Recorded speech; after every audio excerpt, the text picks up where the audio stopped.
everyone, it's me, Megan Hunt, back with a short video today. For those of you who don't know me, I am a self-taught artist. I recently started this YouTube, and please, if you have a chance and you like this video, give me a like. It really helps, to kind of build my little channel. Um, Little by little, each video, I'm, expanding my reach, and it's been a really fun learning process. I was really intimidated at first, but I'm getting to the point where I'm like, okay, I can learn this. I can figure this out. So anyway, this particular video is kind of my unboxing of the November 2024 sketchbox. This is not sponsored. I am just a customer. But I really love Sketchbox because it helps me break out of my comfort zone. Um, you know, a lot of the time, like I, for one thing, I feel like if I'm going to go out and try a new medium, it's a little intimidating because I'm like, well, what if I don't like it? What if, like I don't want to splurge on a new medium and then not know what to do with it. So Sketchbox is really fun because it not only gets me to try new things, but it also comes with a tutorial video on how to use the products and kind of gives you like a head start on incorporating a new medium. So this one was graphite based. Like the whole box was themed around graphite. There's a powdered graphite and three, as you can see there in the camera frame, you can see the three pans of graphite. It's a bluish tone, a yellow green, and a reddish brown color. They're all very earthy, but they're according to the tutorial video, they're kind of like a modified primary set. So you've got your blue, your yellow, and your red to kind of mix and use to make other tones and other colors. It's, again, it is muted, but it's really pretty. Like I really love the earthy tones. And then there's three graphite pencils as well. And one's like a purpley color. One is a bluish, I believe. And one is, it's a brown, but it's a little bit less red. It's more of like a, I don't know how to describe it, like a more of a burnt umber sort of color. I guess maybe a little bit lighter than that, but you'll see me incorporate it later so you can kind of see the difference because the pan color that looks brown in the pan is actually that reddish background that I did for the underpainting. Kind of the inspiration for this particular painting was just that I want to incorporate more diversity in my art. So if you've been following me, you know that I'm doing an experiment where I'm doing this particular, original line art that I'm changing and making 100 different versions of. So that's kind of what I did with this. And this one is the most different version that I've done so far because, the original with the big, billowy, Edwardian looking hair, it's just not going to work for a Native American person, an indigenous person. So this picture is based loosely off of a vintage photograph of an Apache woman. And, I kind of use that to model her jewelry and her hair. I tried my best to kind of, bring out her features to make them look, as close as I could. I'm definitely going to need more practice because it's really interesting how different cultures and different races of people have different characteristics in their features, and some of them take practice to try and figure out like how do I capture that? How do I capture this person's unique features. So this was really fun because I took like, the basic sketch of the line work that I've been using and manipulated it to try and make her, look more like an indigenous person with, she has pronounced cheekbones, and I tried to make her eye shape accurate and like her nose, trying to get her, just her face shape and her characteristics to look accurate, as much as possible. Like I said, I still need practice, but I think overall I'm happy with how this came out. And especially for trying a medium that I'm not very familiar with and just kind of playing with it, I think it still turned out well. Um, you can see kind of in the beginning, I'm just sort of mapping out the shadow shapes and the light shapes and trying to kind of establish the light and shadow, basically. And then as I go on, I kind of try and work more on the colors and trying to get, like instead of just concentrating on values like I did in the beginning, I try to incorporate the correct colors. So in the beginning, she looks very, very pale.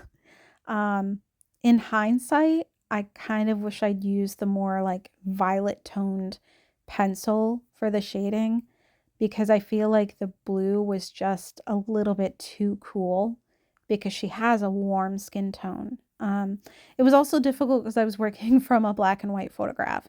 So I was kind of, being a little bit, having like an artistic license here with the coloring and just kind of going on, you know, value at first, and then kind of trying to incorporate what colors I thought would make sense. Um, so it's definitely kind of just winging it and hoping it turned out okay. And thankfully, I think in the end, it really turned out nice. I think that it was really pretty and it was really fun to work on. And I really like the paper because it's very nice to sketch on. It's nice and smooth. It doesn't have like a really um, like textured tooth to it. It's a fairly smooth paper. I think it's Stillman and Burns, if I can remember correctly.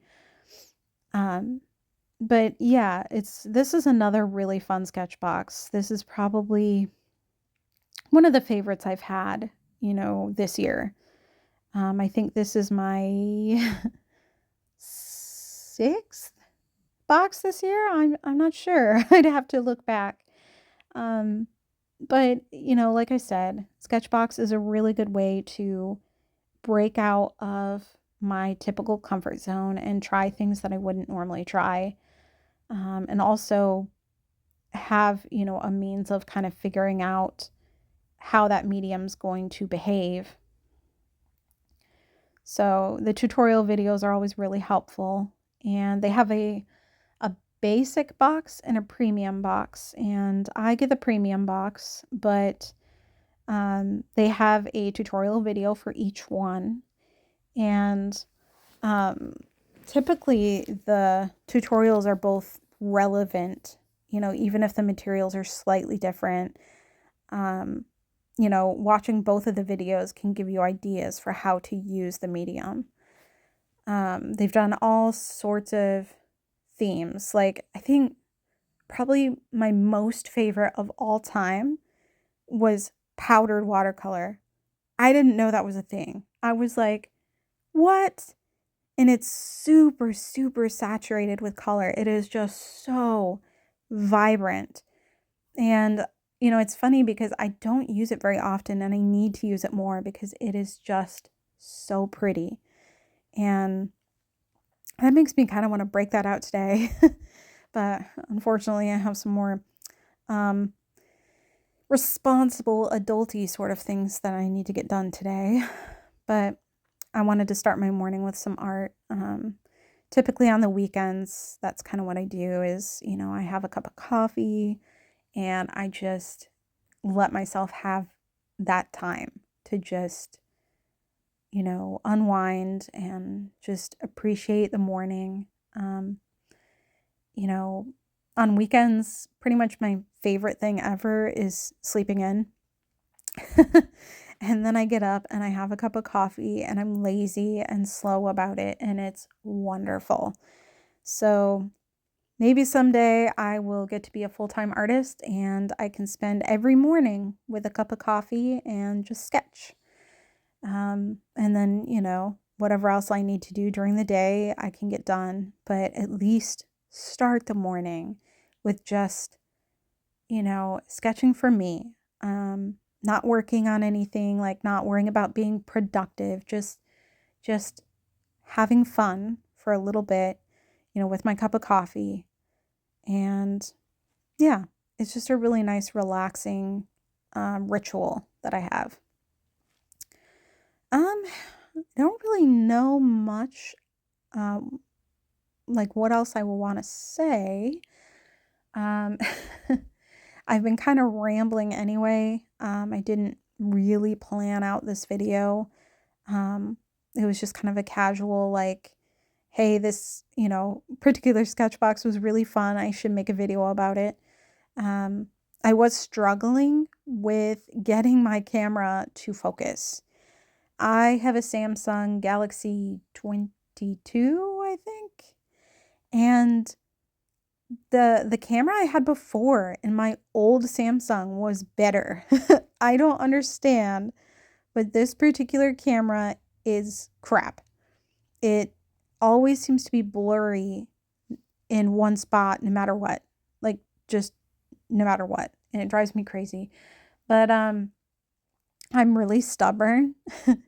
And my phone has been paid off for a while and I'm like, I'm not getting a new phone.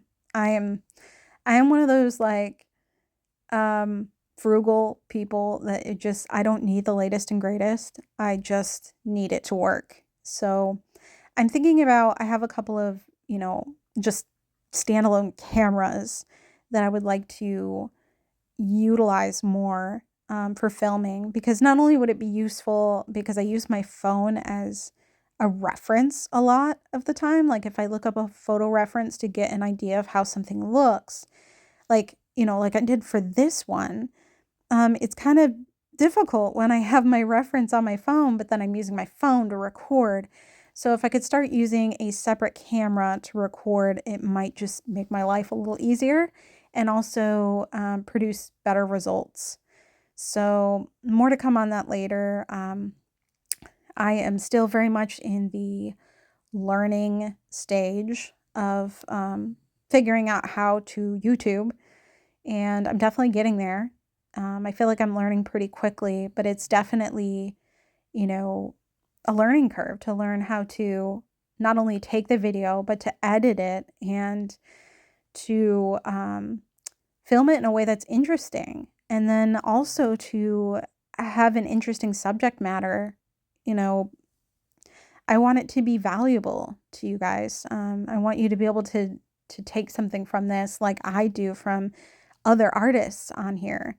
I watch art YouTube videos like all the time when I'm working, because it's just really fun to hear our other artists' thoughts and what they're working on and what their goals are and all of that. So if you can, let me know in the comments like what kinds of videos you would like to see from me. Is there a particular um, subject matter, particular medium, or, whatever? Just let me know in the comments what you would like to hear from me. And I guess that's pretty much all I've got for today. I hope you have a wonderful weekend, and I hope good things are coming your way. I hope as we get into the holidays that this is a good time for you. The holidays can be really hard, so hang in there. And yeah, see you soon. Bye.